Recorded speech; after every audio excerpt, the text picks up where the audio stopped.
Hello, আসসালামু আলাইকুম। আশা করি সবাই ভালো আছেন। তো আজকে একটা বিষয়ে কথা বলবো, অন্য বিষয় নিয়ে। আমরা তো মুসলিম।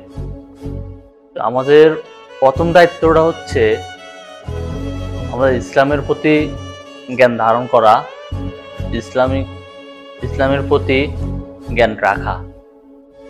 এই যে দেখতেছেন, আপনারা স্ক্রিনে দেখতেছেন বাংলাদেশের সুদর্শন পুরুষ, আপনারা যাকে আন্তর্জাতিকভাবে সুদর্শন পুরুষ হিসেবে ঘোষণা করছেন, তো তিনি তার বাবার জায়নামাজটা পর্যন্ত ঠিক করে পড়তে পারেন নাই। তো আমার মনে হয় এরকম কুলাঙ্গার ছেলে থাকার চেয়ে না থাকাটাই বেটার। আপনারা কি মনে করেন আমাকে জানাবেন। যে উনি ওনার বাবা জায়নামাজে দাঁড়ালেন, ইমাম সাহেব যখন তাকবীর দিলেন, মানে তাকবীরটা পর্যন্ত দিলেন না, যেভাবে দাঁড়ানো ছিলেন সে অবস্থায় ছিলেন।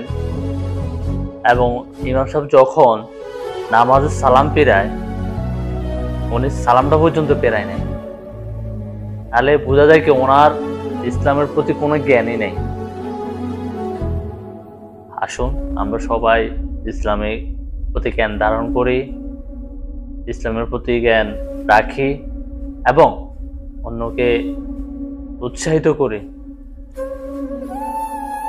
বাংলাদেশের কুখ্যাত বিখ্যাত অখ্যাত অ্যাডলব খানের মতো যেন আমাদের অবস্থা না হয়, আমরা সেদিকে লক্ষ্য রাখি। এই লক্ষ্য রেখে আমরা যেন ভালো কিছু করতে পারি।